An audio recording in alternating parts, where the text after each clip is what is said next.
მოგესალმებით. ალბათ ყველას გვიფიქრია, რატომ არის დედამიწის ერთი ნაწილი ტროპიკული სამოთხე, მეორე კი გაყინული უდაბნო. ამის გასაგებად, დღეს ერთად ვიმოგზაურებთ ეკვატორიდან პოლუსებამდე და ჩვენი პლანეტის კლიმატურ სარტყლებს გავეცნობით. მზად ხართ? დავიწყოთ. დაფიქრდით, ხო უცნაურია, რომ ერთსა და იმავე პლანეტაზე ვცხოვრობთ, მაგრამ ზოგან მუდმივი ზაფხულია, ხალხი პლაჟზე ნებივრობს, ზოგან კი მარადიული ზამთარია და ყინულის მეტი არაფერია. ხო და ამ ყველაფრის პასუხი სწორედ კლიმატურ სარტყლებში იმალება. ეს არის ერთგვარი უხილავი ზოლები, რომლებიც გარს აკრავს ჩვენს პლანეტას და ფაქტობრივად თითოეული რეგიონის ამინდის წესებს ადგენს. კარგი, მოდით საქმეს შევუდგეთ. პირველ რიგში მოდით გავარკვიოთ ყველაზე მთავარი, რატომ არსებობს ეს სარტყლები საერთოდ, რა არის ფუნდამენტური მიზეზი.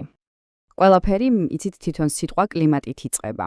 ძალიან საინტერესოა, რომ ის მოდის ბერძნული სიტყვიდან კლიმატოს, რაც ნიშნავს დახრა. და ეს დახრა პირდაპირ მიგვანიშნებს მთავარ მიზეზზე, იმაზე, თუ რა კუთხით ეცემა მზის სხივები დედამიწის ზედაპირს. უბრალოდ წარმოიდგინეთ ფანარი.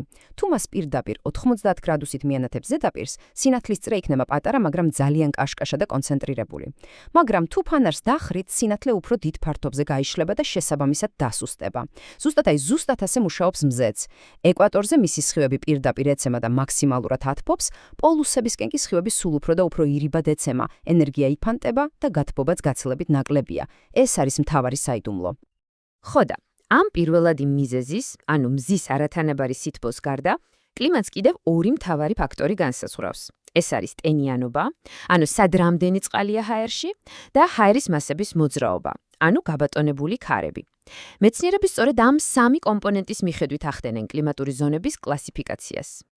და ამ ყველა ფაქტორის კომბინაციით ჩვენს პლანეტაზე გამოიყოფა 13 ძირითადი კლიმატური სარტყელი, მოდით ახლა თითოეული მათგანი გავიცნოთ ჩვენს მოგზაურობაზე.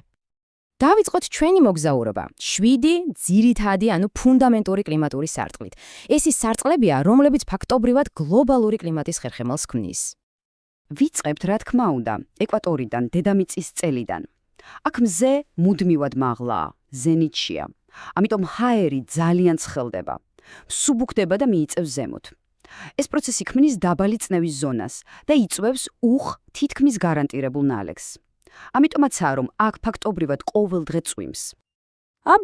ის ზემოთ ასული ჰაერი სად მიდის? ის ცივდება, მძიმდება და სწორედ ტროპიკულ სარტყლებში ეშვება ისევ დედამიწისკენ. ეს პროცესი კი ქმნის მაღალი წნევის ზონას, სადაც მშრალი, უნალექო ჰავა დომინირებს.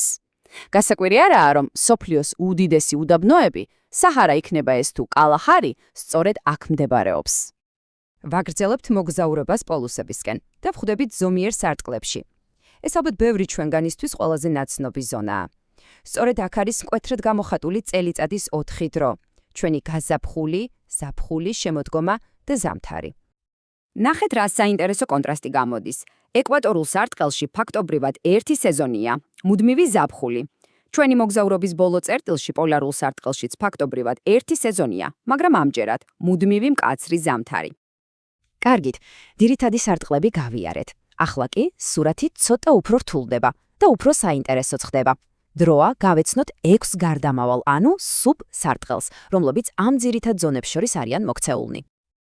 ამ სარტყლებს გარდამავალს იმიტომ უწოდებთ, რომ მათ თითქოს გაყოფილი პიროვნება აქვთ, ანუ სეზონების ცვლასთან ერთად ისინი ხან ერთი მეზობელი სარტყლის კლიმატს ისესხებენ, ხან კი მეორის. ეს ყველაფერი კი დამოკიდებულია იმაზე, თუ სად იმყოფება მზეცაზე წლის განმავლობაში. მოდით, უკეთ რომ გავიგოთ, ავიღოთ მაგალითად სუბტროპიკული სარტყელი. ზაფხულში, როდესაც მზე მაღლაა, ის თავისი უფრო ცხელი ტროპიკული მეზობლის გავლენის ქვეშ ექცევა. შედეგად, ამ პერიოდში აქ ცხელი და მშრალი ამინდები დღება, ძალიან გავს ტროპიკულს. და ზამთარში, როცა მზე დაბლაა, სურათი რადიკალურად იცვლება. ახლა უკვე მისი მეორე, უფრო გრილი მეზობელი, ანუ ზომიერი სარტყელი ახდენს გავლენას. ამის გამო სუბტროპიკებში გრილი და ნოტიო ამინდები დგება. ერთი სარტყელი, მაგრამ ორი სრულიად განსხვავებული სეზონი. ეს არის გარდამავალი ზონის მთავარი ხიბლი და მახასიათებელი.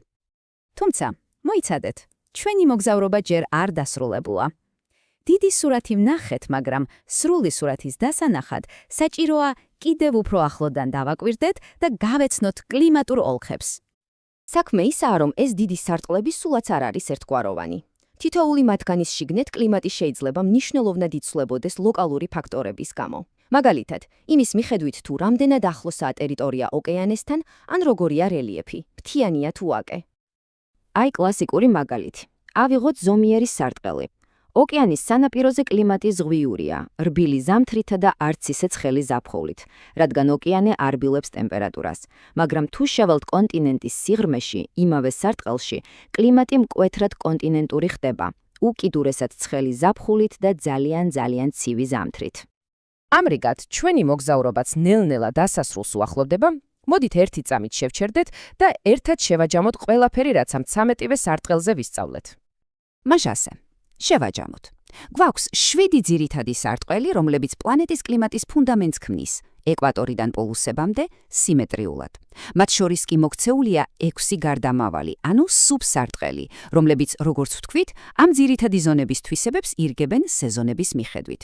ჯამში ვიღებთ 13 უნიკალურ კლიმატურ ზონას, რომლებიც ჩვენი პლანეტის მრავალფეროვნებას ქმნის. და ბოლოს მინდა დაგისვათ ერთი კითხვა დასაფიქრებლად. იმ ფონზე, როდესაც ჩვენი პლანეტის კლიმატი გლობალურად სწრაფად იცვლება, როგორ ფიქრობთ, როგორ შეიძლება გადაადგილდეს და შეიცვალოს ამ სარტყლების საზღვრები მომავალში? ამაზე დაფიქრება ნამდვილად ღირს. მადლობა, რომ ჩვენთან ერთად იყავით.